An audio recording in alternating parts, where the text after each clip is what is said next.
Hello students. आज अपन physics fluid mechanics का एक टॉपिक है विस्कस फोर्स को डिस्कस कर रहे हैं और इसी से रिलेटेड और भी टॉपिक अपन डिस्कस करेंगे। एक्चुअली विस्कस फोर्स क्या होता है कि जो लिक्विड की डिफरेंट लेयर्स होती हैं उनका आपस में एक फोर्स लगता है, ड्रैगिंग फोर्स, जो मोशन को रोकता है। मान लो एक लिक्विड की ये लेयर है, इसमें मॉलिक्यूल्स हैं इस तरह से, दूसरी लेयर ये है, इसमें मॉलिक्यूल्स हैं, और ये लेयर है, इसमें मॉलिक्यूल्स। ये मॉलिक्यूल इन दोनों को अट्रैक्ट करेंगे फोर्स लगा के, राइट। ये ऐसे मॉलिक्यूल बीच में एक फोर्स होगा, कोहेसिव फोर्स बोलते हैं इसको, force between two molecule of same material.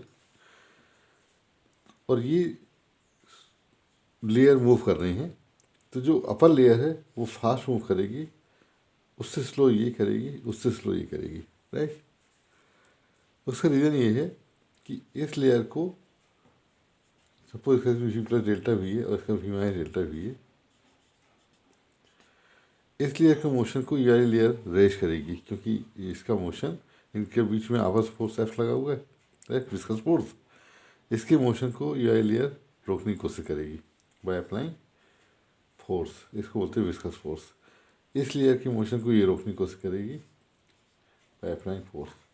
तो जो बैकवर्ड ड्रैगिंग फोर्स है इसको बोलते हैं, जस्ट लाइक फ्रिक्शन बोल सकते हो, फ्लूइड फ्रिक्शन भी बोलते हैं इसको, तो इसको बोलते हैं विस्कस फोर्स। ये जो विस्कस फोर्स है वो डायरेक्टली वेरी करता है एरिया ऑफ लेयर एंड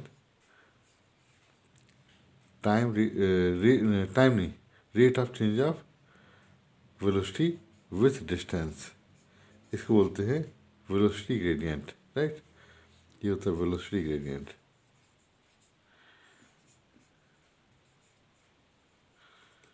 ठीक, ये ड्रैगिंग फोर्स इसलिए नेगेटिव आएगा इसमें, एफ प्रोपोर्शनल टू, इनको कंबाइन कर दो,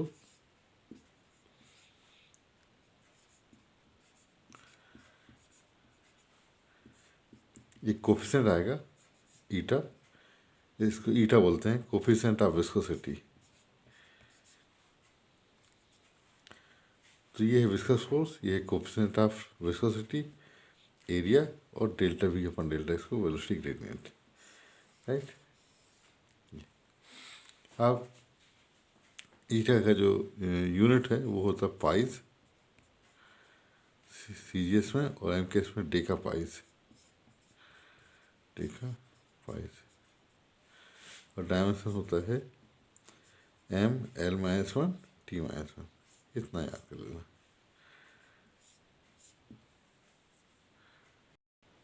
यहाँ कोफिशिएंट ऑफ विस्कोसिटी बताने के लिए अपन जो वेलोसिटी ग्रेडियंट है उसको वन ले लेंगे और एरिया को वन ले लेंगे, तो एफ इक्वल टू ईटा आएगा, तो ईटा इक्वल टू एफ होगा। अपन ऐसा डिफाइन कर सकते हैं कि coefficient of viscosity defined as the viscous force acting per unit area between two layers moving with unit velocity gradient, right.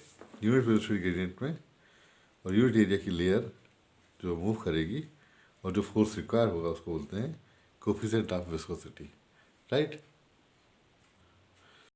कोई स्फेरिकल बॉडी मूव करती है किसी लिक्विड में, तो उसमें लगने वाले फोर्स को एक साइंटिस्ट ने डिसाइड किया था, स्टोक्स, जिनके नाम पे लॉ है स्टोक्स लॉ, कि कोई स्फेरिकल बॉडी किसी लिक्विड में फ्लो कर रही है और वो लिक्विड में फ्लो करने के दौरान उसके साथ की जो लेयर्स होंगी वो भी साथ साथ में मूव करने लगती हैं। ये तो इनके बैक साइड की थोड़ी साइड वाली जो लेयर होगी वो उस मोशन को रोकने की कोशिश करती है बाय अप्लाइंग विस्कस फोर्स। ये विस्कस फोर्स रहेगा। तो ये जो विस्कस फोर्स है, क्योंकि ये लेयर मूव कर रही है तो ये सभी मूव करेंगी, हालांकि इनकी स्पीड घटती आएगी, क्योंकि विस्कस फोर्स लग रहा है। तो ये दिया था, इसमें वेलोसिटी पर डिपेंड करता है, ईटा जितना गाढ़ा उतना ज़्यादा फोर्स रहेगा, और रेडियस पर, इन बातों में डिपेंड करता है विस्कस फोर्स स्टोक्स साइंटिस्ट के अकॉर्डिंग। तो जो फोर्स है वो होगा वी ईटा आर, और कांस्टेंट आता है 6 पाई ईटा आर वी। ये हाई क्लास की चीज़ है, बहुत डिटेल नहीं आना है अपन को। 6 pi eta are V, V is velocity, R is radius of ball, and eta viscous force, coefficient of viscosity, 6 pi constant, right. तो ये है स्टोक्स लॉ। प्रूफ भी है तो डायमेंशनल ही है, तो डायमेंशनल प्रूफ का भी जरूरत है, ठीक है। नेक्स्ट टॉपिक है terminal velocity. Terminal velocity actually क्या होता है कि जैसे कोई बॉल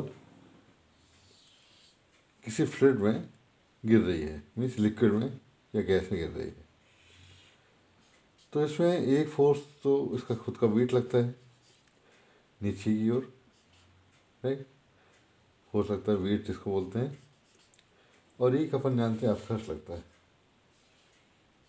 अपथ्रस्ट, राइट। इन दो फोर्स के अलावा एक फोर्स फ्लूइड में और लगता है जिसको बोलते हैं विस्कस फोर्स, जिसको ही अपन ने थोड़ी देर पहले बताया था कि वेलोसिटी अगर वी है तो ऊपर की ओर लगेगा viscous force 6 pi eta are v, बताया था ना। आर इसका रेडियस होगा बॉल का, और वी वेलोसिटी, राइट।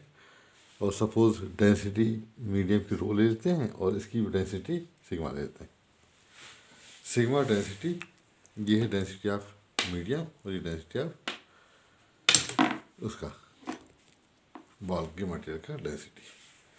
अब ये फ्लूइड में गिर रही है, तो दो फोर्स ऊपर की ओर लग रहे हैं, एक नीचे की ओर लग रहे हैं, तो इनका जो मोशन होगा वो एग्जरेटेड नहीं होगा, एक कांस्टेंट स्पीड से गिरेगा, राइट। बैलेंस हो जाएंगे, मतलब एक प्रकार से मोशन होगा, है ना, डायनामिक इक्विलिब्रियम बोलते हैं कि वेलोसिटी रहेगी लेकिन कांस्टेंट स्पीड से गिरेगा। वो जो कांस्टेंट स्पीड होगी इसको बोलते हैं टर्मिनल वेलोसिटी, वी टी बोलते हैं टर्मिनल वेलोसिटी। क्यों है टर्मिनल वेलोसिटी कांस्टेंट? क्योंकि दो फोर्स ऊपर लग रहे हैं और एक फोर्स नीचे लग रहा है, तो ये दोनों मिलकर इसको बैलेंस कर लेंगे, तो नेट फोर्स जीरो होगा। नेट फोर्स जीरो का मतलब बॉडी रुकेगी नहीं, मूव करेगी, कांस्टेंट स्पीड से करेगी, उसको बोलते हैं terminal velocity. Just like parachutist लोग जब गिरते हैं ना, तो कितने आराम से कांस्टेंट स्पीड से गिरते हैं, उसी टाइप का, ठीक है। तो टर्मिनल वेलोसिटी ये है, ठीक है। अब इसको अपन को डिराइव करना है इसका फार्मूला, तो वही कॉन्सेप्ट यूज़ करेंगे कि अपथ्रस्ट और विस्कस फोर्स का एडिशन इक्वेट कर देंगे बॉडी के वेट से। तो अपथ्रस्ट क्या होता है? वॉल्यूम इंटू डेंसिटी, इसका वॉल्यूम बॉल का इंटू डेंसिटी, और viscous force 6 pi eta are v. हाँ, अपथ्रस्ट में एक मिनट गलती कर दी हमने, यहाँ डेंसिटी ऑफ मीडियम लेना चाहिए, और जी ठीक, और यहाँ टर्मिनल स्पीड लिख दो, और यहाँ वॉल्यूम इंटू डेंसिटी इसका लेना, वॉल्यूम डेंसिटी, डेंसिटी किसका लोगे? बॉल का। जब मास लो तब डेंसिटी ऑफ बॉल, राइट। और जी अब देखो 4/3 pi R cube rho G 6 pi eta are V terminal speed 4/3 pi R cube और सिग्मा जी, ठीक। इसको राइट में ले आओ, तो 6 pi eta are V terminal is 4/3 pi R cube sigma G, ठीक है। अब टर्मिनल स्पीड चाहिए, और एक minute minus 4/3 pi R cube rho G, ठीक। अब 6 pi eta are V terminal equal to 4/3 pi R cube sigma minus rho G, ठीक, rho जी। तो क्या किया यहाँ पे, फिर से एक बार हम रिवाइज करा दे रहे हैं कि वेट नीचे लग रहा, आउटसाइड ऊपर लग रहा, विस्कस फोर्स ऊपर लग रहा, राइट। तो ये दोनों मिलकर इसको बैलेंस कर लिए, यू प्लस एफ वी रो जी अपन ने लिखा किसका, यहाँ पे अब थ्रस्ट के लिए और वेट के लिए V sigma g, sigma density of ball 6/r_v। इसको राइट में वॉल्यूम स्फीयर का 4/3 पाई क्यूब, इसको राइट में जाओ यहाँ पे और कॉमन निकाल लो, राइट। अब हम आगे बताते हैं, ये जो अपन ने किया था इसको हम यहाँ लिखना है 6 π r डिवाइड कर दिया, तो ये 2 2 जा 4, 2 3 जा पाई पे कैंसिल कर दो, 2/9 ईटा नीचे r² सिग्मा माइनस रो जी, ये आ गया अपना 2/9 ईटा r² sigma minus rho G, ठीक है, ये इसका आंसर। एक इसमें रीजनिंग क्वेश्चन आता है कि क्लाउड फ्लोट क्यों करते हैं, why cloud appear to float, तो उसका आंसर इसी से रिलेटेड है, बता दे रहे हैं। जो क्लाउड होता है ना, उसमें छोटी छोटी ड्रॉपलेट होती हैं, उनका कलेक्शन होता है ऐसे। तो ये जो ड्रॉपलेट है इटसेल्फ, इनका रेडियस टेंडिंग टू 0 होता है, r टेंडिंग टू 0।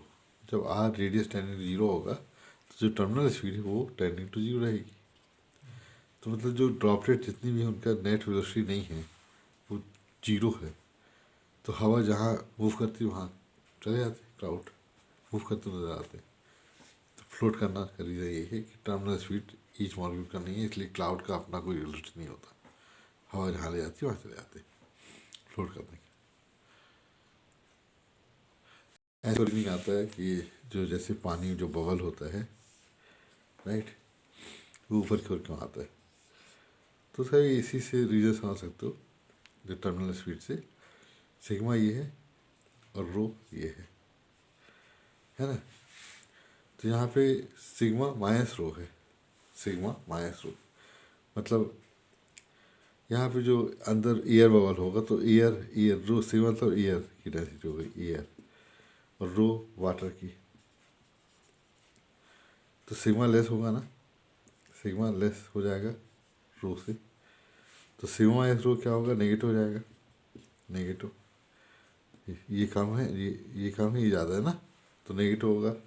नेगेटिव की वजह से क्या होगा, वेलोसिटी नीचे ना होकर ऊपर होगी, तो बबल ऊपर जाते हुए नजर आते हैं। पानी के अंदर जो बबल होते हैं ना ऊपर क्यों जाते हैं, उसका रीज़न ये होता है ना। ऐसे हीलियम बैलून जो होते हैं वो ऊपर जाते हैं, उसका भी यही रीज़न बता सकते हो, ठीक। गैस बैलून ऊपर जाने का रीज़न क्योंकि उसमें भी टर्मिनल स्पीड नेगेटिव हो जाएगी, राइट। स्टूडेंट्स, आज की वीडियो में अपन इतना ही करते हैं, ऐसे छोटे छोटे टॉपिक हम डिस्कस करते रहेंगे आगे भी, ओके, ठीक।